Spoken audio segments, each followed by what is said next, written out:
In this video, I'm going to tell you everything you need to know to hike the 440 kilometers of the King's Trail from Abisko to Hemavan, or whether you intend to do a section of it.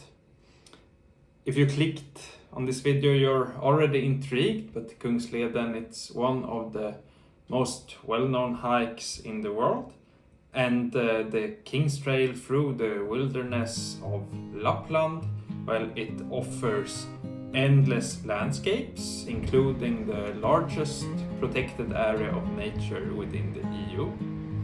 And it's all about the feeling of freedom and calmness of nature. You have the freedom to roam. You can drink the water directly from the stream without the need to use a filter. But it's also a unique trail in the sense that it's minimal road walking for such a long trail. If we move on. So when would be the best time to hike Kungsleden? Well, the cheese answer is whenever you have the possibility. Well, you will have a different hike whether you start early, you go in the middle of the season, or towards the end. But the hiking season is constrained from mid-June, around midsummer when the cabins open, to the mid of September. And this is because there are several boat crossings and they are only available during this time. Also in May, the reindeers, they are having their children, and it's very important not to visit these areas then, because if the mother gets scared, she will abandon the calf and the reindeer child will die. In June, it's the season of the midnight sun. It's 8 p.m. The sun is still up very high. It's 21st of June, midsummer in Sweden. I personally, I'm not a fan of early morning, so now you can hike 24/7 around the clock. It's 1 a.m. There's Girfe, and decided to pitch my tent here for night. And there are also less people on the trail. The only downside to June is that it can be tricky from year to year depending on how much snow is left and how much is melting. Very different because it was super snowy. It was a late winter, so there was a lot of snow. And this time there is no snow, but more mosquitoes. July is the season of the flowers, of the blossom, but now it's also peak season of mosquitoes, and there are more people on the trail compared to June. And August, that is the peak season for hikers. You have the autumn colors starting to arrive towards the end, and the mosquitoes start to disappear from mid-August. If you can choose freely when to hike, I would say that August is the best time. So one thing to take into consideration, if you can choose more freely, is how crowded it will be. And I want to emphasize that it's nothing like the most hectic parts of the Alps, but there will still be quite many people from mid-July to mid-August. But this also depends on where you're at on the trail. So the northernmost part marked in red, well, that's the most visited one. And then the green parts, they are very, very calm all season around because you need to carry a tent. And yellow is in between. There's also the Fjällräven Classic, and that event takes part in the first half of August, where you have 2,000 participants in the northernmost section. They can, however, not stay in the cabins, but there will be many people on the trail. But then early in the season, late in the season, it will be much calmer, also up in the northernmost parts. And people, they do spread out because it's large areas. So even when it's as crowded, you don't have to walk right next to each other. It would not be a completely accurate picture leaving out mosquitoes from a description of the trail and also bad weather. So mosquitoes, they suck quite literally. Well, the rain kind of stopped and the mosquitoes came through. I don't know how well you can see them, but there are 6 kilometers left. Let's go. So you have the mosquitoes or you have the rain. Which one do you like the best? I prefer rain than mosquitoes Okay. for sure. Like, yeah, because this morning there was like, yeah, I don't know, maybe 1,000 mosquitoes around my tent. Like, it was crazy, and I'm not used to it. But yeah, I know it will be part of the Kungsleden, so it's not a surprise. But the surprise it's when it's raining, there is still mosquitoes, and this is a surprise for me because I was accepting it will be all rain, all mosquitoes, but sometimes it can be both. They're very stubborn. Yeah. So it's less mosquitoes from in June, and then they start to disappear from mid-August, while it's the worst in July. But if you're up above the tree line, which quite a large part of King's Trail actually is, then it's not as bad.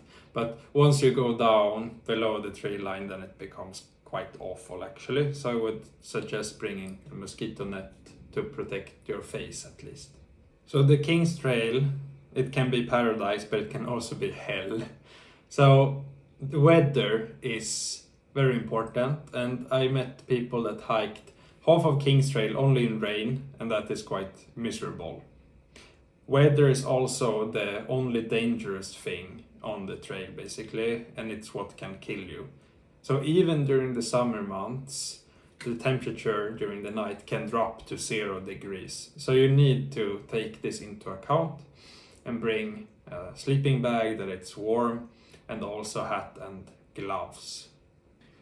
One of the more unique things with the King's Trail are the boat crossings. So you have the water that you need to go over by boat, and they are 7 in total, and they look slightly different.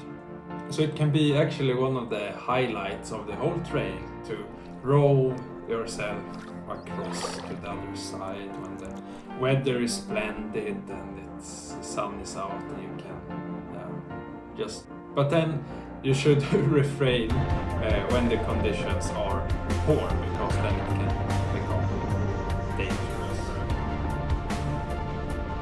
The rowing alternatives, they are 3 of the 7, and they're completely free. There must be 1 boat on each side. Lucky because I had 2 boats on my side, so then I have to do 3 kilometers instead of 9. If there's only 1 boat, you have to go across, pick up the 2 boats, take them back, and then go again.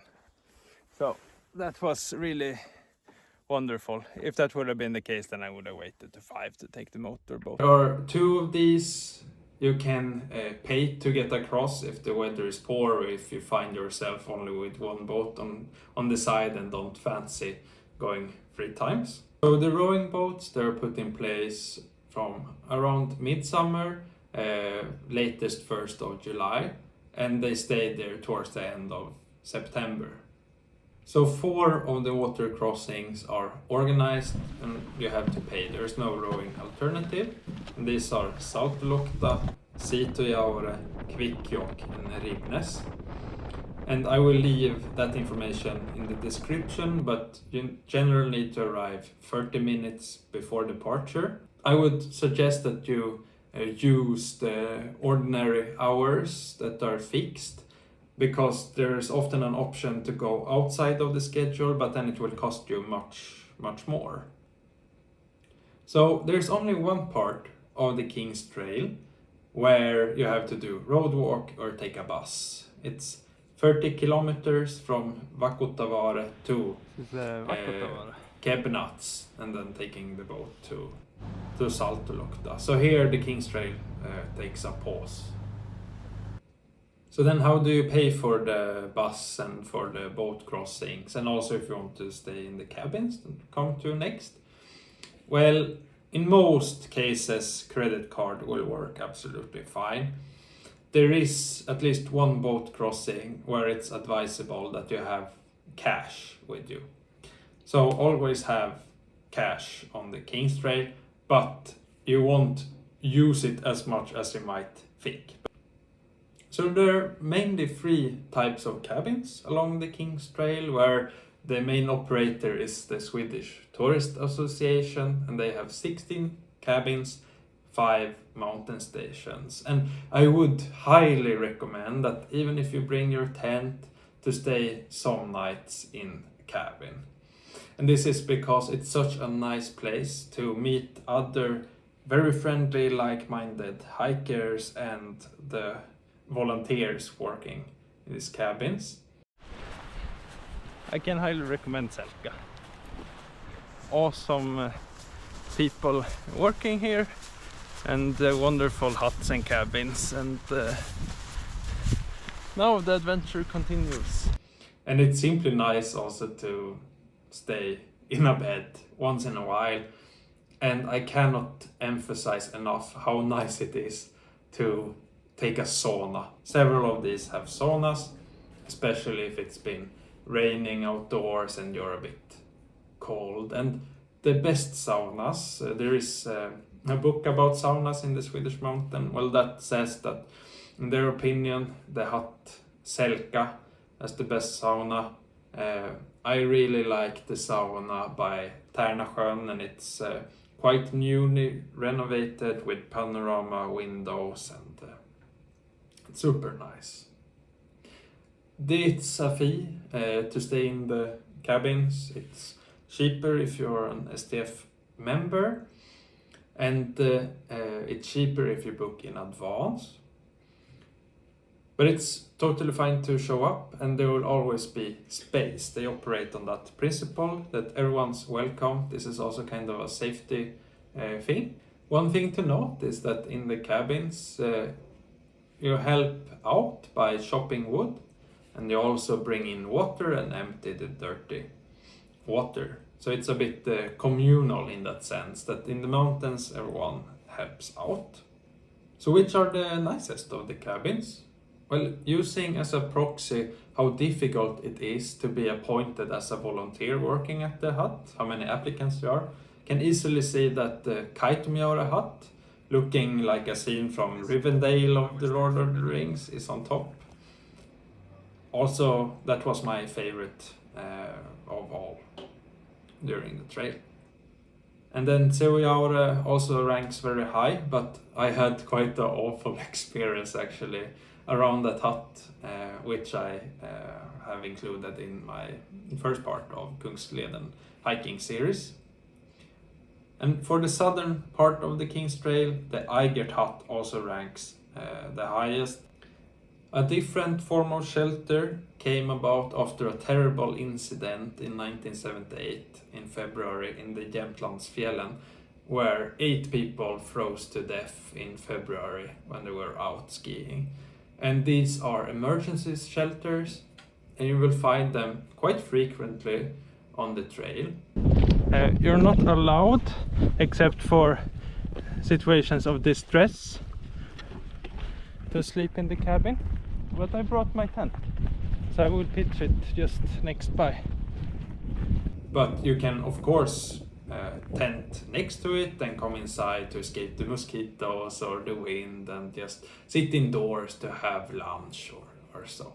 Apart from the STF huts, there are a few ways to also sleep indoors if you fancy, and the county administration board in charge of the emergency huts, they have proper cabins in Pielikkaise and close to Ammarnäs, the Rävfallstugan. There are also Swedish church accommodation in Ekvik that's supposed to be really nice, and some of these private boat crossings, there is also possibility to stay indoors between Kvikkjokk and Ekvik. One thing that it's good to know about hiking Kungsleden is that you do not really have connection so that you can call or text, and that goes with internet as well. So here's a map, but you should take it with a grain of salt, because it depends on which phone operator you also have. So for example in Vakkotavaare, If you have Telia, then you can call. If you have other ones, you might not have the possibility. And for food, you don't have to carry all of your food for this hike, but you have the possibility on the places in green. It's a very good assortment and grocery store, for example the one in Jekvik. It's very big ICA for such a small place because it's close to the Norwegian border, so Norwegian come and buy. So there you can very much restock, and also the other green points. And then in yellow it's assortment large of the mountain huts. And this will of course be a bit expensive. And then you have assortment small in orange color. So how many days should you plan for this hike? Well, it's you can go quite far, long distances during the day, because it's minimal elevation gain and descent compared to the Alps, for example. And a good window is 15 to 30 days, where about 3 weeks is quite normal. You might want to take some detours, and I have especially 2 in mind. And one of the detours is actually to follow the Dag Hammarskjöld trail. So instead of going to Singi and continue southward, you can take the option to go towards Nikkaluokta and climb the highest peak, Kebnekaise, Sweden. The second detour that I had in mind, well, it shows you the best possible view, arguably, that you can have in Sweden, and that is from the mountain Skjerfe looking into Sarek. Well, you're in Sarek, but only in the border. And there is a great way to do this. So you take, if you come from the north, you take the boat from Sitojaure, and then you follow the trail, and then when there's a reindeer fence, you leave the trail, going towards 2 small lakes where you can set up camp, take water bottle with you, and go up to Skjerfe, and then go back there, stay the night, and then reconnect to the trail. 2 other alternatives, well, when in Abisko, it can be nice to go up to Njola, and there is a telepheric if you don't fancy walking. And then also the northern Sytetoppen by Hemavan, it's also can be a good detour. The freedom to roam. One of the ingredients making this hike so unique, hiking in Sweden. Well, it's the opportunity and freedom where you can pitch your tent wherever you want, hike where you like to, with only your imagination being the boundary. And this is amazing, but there are some limitations, and one is, for example, in the National Park of Abisko, well, there are specific rules that you have to look up, also for nature reserve, and here you cannot pitch your tent freely. South of Odovström, similarly, there's a bird protected area where you have the mountain geese, and this is a very rare species.